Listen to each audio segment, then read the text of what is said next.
పెద్దపల్లి జిల్లా ఓదెల మండలంలోని మడక గ్రామంలోని 42 ఆర్ కెనాల్ నుండి పోత్కపల్లి పరిసర ప్రాంతాలకు సాగునీరు అందించడానికి వెసులుబాటు కల్పిస్తూ గ్రామ ఊర చెరువులోకి సాగునీరు వెళ్లడానికి రైతుల సహకారంతో కాల్వ తీసే పనులు రైతులు ఎమ్మెల్యే చింతకుంట విజయరమణారావు కలిసి ప్రారంభించారు. ఈ సందర్భంగా మాట్లాడారు. రైతు బాగుంటేనే రాజ్యం బాగుంటుందని, రైతన్నలకు సాగునీరు అందించడమే తమ లక్ష్యమని తెలిపారు.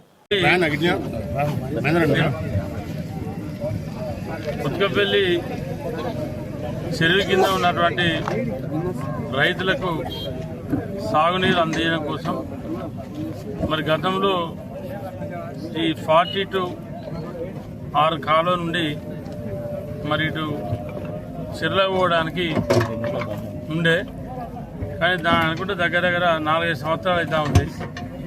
ఇది కాలువ పూర్తిగా మూసుకుపోయి మరి దాంతో ఏంటంటే చెరువు కింద ఉన్న రైతులకు, ఏసంగి పొలాలు పెట్టుకునే రైతులకు మరి పుత్కపల్లి మెయిన్ చెరువు, అది ప్రధాన చెరువు.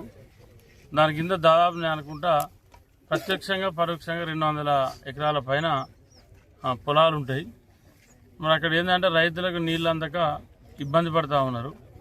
మరి దాన్ని దృష్టిలో పెట్టుకొని పుత్కపల్లి ఇటు ముదిరాజు రైతు సోదరులు కానీ, అటు యాదవ రైతు సోదరులు కానీ, ఇతరత్ర రైతు సోదరులందరూ కూడా గత 2-3 నెలల నుండి ఇది మా కాలువ కావాలి అని చెప్పి వాళ్ళందరూ అడుగుతూ ఉన్నారు.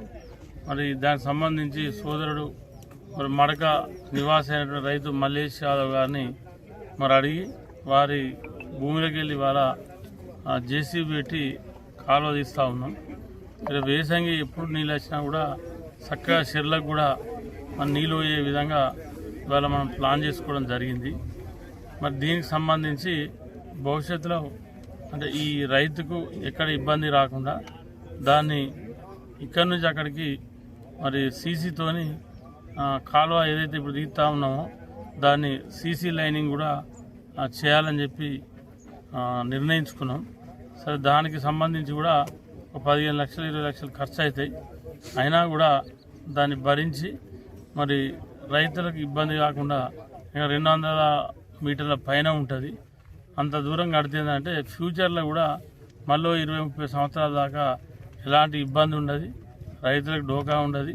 రైతులకు ఏసంగి కూడా 100% సాగునీరు అంతటువంటి ఉద్దేశంతో మరి కార్యక్రమాన్ని చేపట్టినాం.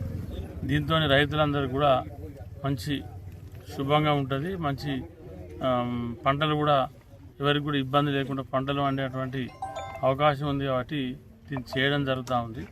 దీంతో పాటు మరి ఏదైతే ఇవాళ రైతులకు ఈ వర్షాకాలం పంట కూడా ఐకేపీ సింగిల్ విండో కొనుగోలు కేంద్రాల ద్వారా నడుస్తూ ఉంది. మళ్ళీ కూడా నేను మీ ద్వారా రైతులకు విజ్ఞప్తి చేస్తూ ఉన్నా. నిన్నటి నుంచే బోనస్ రావడం కూడా స్టార్ట్ అయింది.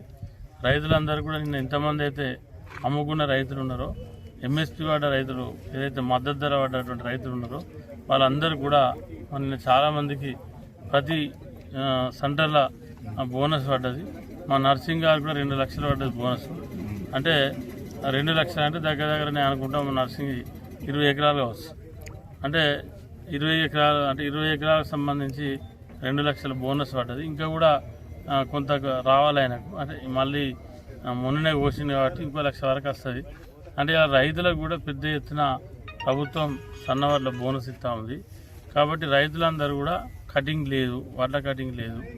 కొంచెం ఏంటంటే రైతులు మ్యాచర్ వచ్చినాక జోక్తే బాగుంటుంది. అక్కడక్కడ రైతులు ఏంటంటే మ్యాచర్ రాకున్నా కూడా నాయ జోకు అని సెంటర్ల మీద ప్రెజర్ పెడతా ఉన్నారు. అట్లా పెట్టడంతో ఏంటంటే మేము కూడా మీద రైస్ మిల్లర్స్తో మాట్లాడేటప్పుడు ఇబ్బంది పడవలసి వస్తూ ఉంది. కాబట్టి రైతులకు మీ ద్వారా విజ్ఞప్తి ఏంటంటే అటువంటి పరిస్థితి రాకుండా, అటువంటి ఆలోచన లేకుండా రైతులకు ఇప్పుడు మేము వడ్డు పట్టలేం, లేకుంటే